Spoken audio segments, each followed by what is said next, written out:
for Agriculture, the Minister for Drought and the Minister for Education.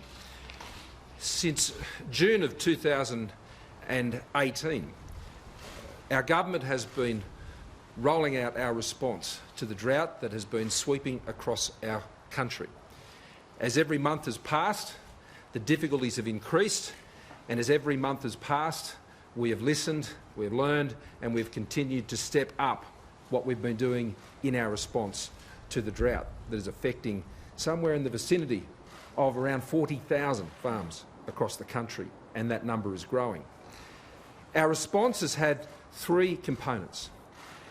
Firstly, to ensure we are providing that direct help to farming and grazing families and communities.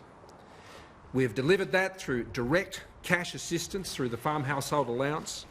This puts food on the table, it helps keep kids in school. We've ensured that through the support we've been providing, and I'd say states have assisted with this as well, that we're keeping, wherever possible, stock watered and fed. Caring for the mental health of these families and these communities, and also sitting around the kitchen table with them through our rural financial counsellors and helping them with the decisions and the difficult decisions they're making through drought. Supporting those communities by providing stimulus, important stimulus into these communities, because when the income from the farms and the grazing properties go, then the towns are adversely affected.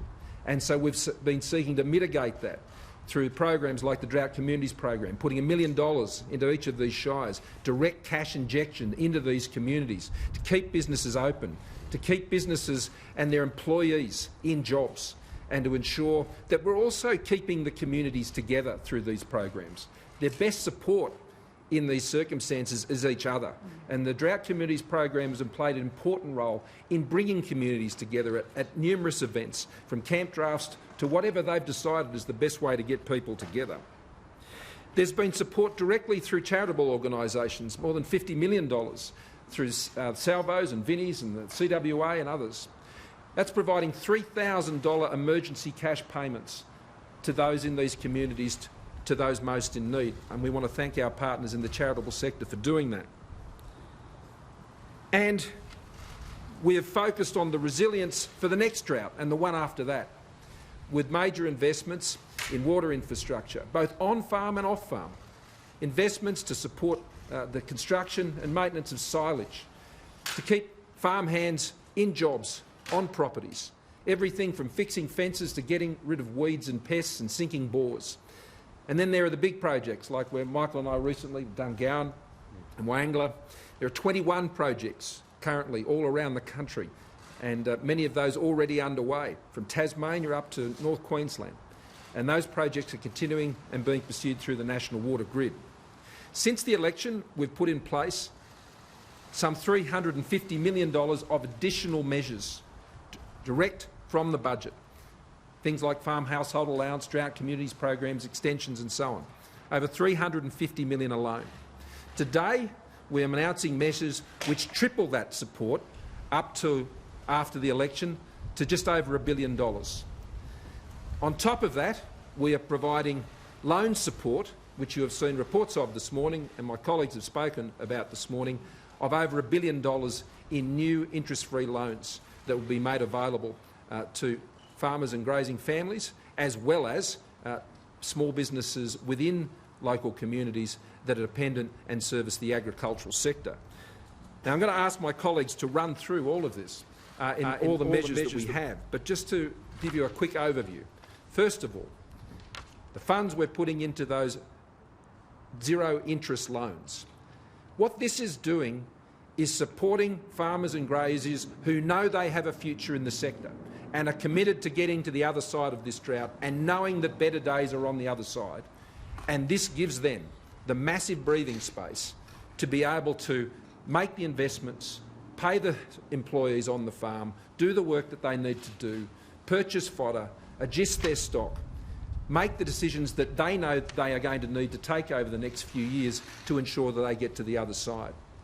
But it's not just that, because we've heard that this support needs to go to those agricultural supporting small businesses in these towns. It can be the local mechanic who's supporting solely what's going on in the agricultural sector. and the ag sector needs them, and they need the ag sector. And these same loans of up to 500,000 are providing them with that same opportunity to keep their doors open. They will have debtors on their books that they know won't be able to pay in the short term, and they're going to have to carry that. And this helps them carry that. This is helping them help their communities with what they're doing. On top of that, we're extending the Drought Communities program, and I'll ask David to talk more about that. Michael will talk to you about the drought-affected communities specific Building Better Regions program for the next round. There will also be a supplementary program on roads to recovery. All of this providing direct, further and significant stimulus, putting cash into these communities which will keep them viable and keep their economy ticking over the years ahead as they work their way together through drought. We're also providing a special assistance, as was successful up in response to the North Queensland floods, and I'll ask Dan to detail that, which is helping farming and grazing families keep their kids in school. This is, of all the places, and I remember going up to Quilpie with Michael and Bridget and David soon after becoming PM. One of the toughest families I've seen, the Tullys. But when Mrs Tully, the only time she broke down after all of the things she's been through, which includes breast cancer, by the way, the thing that really got her upset was worrying about whether she could keep her kids in school.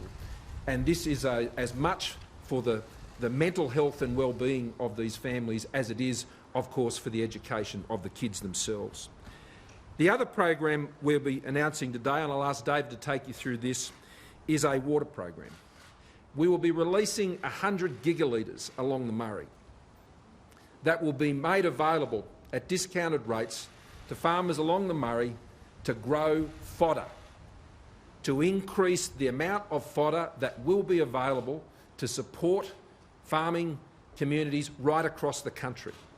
This is something that we can do with the support of the South Australian Government by us supporting them in cranking up the desal plant and enter into some borrowing arrangements on water which will enable us to release water down the Murray where so many of those farmers have seen water going by their properties.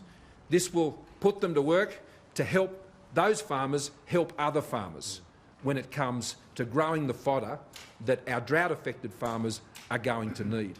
This is a practical measure which both deals with the hardship along the Murray, but importantly deals with making available more fodder, putting more into the system so there's more available to those breeding stock which desperately need it.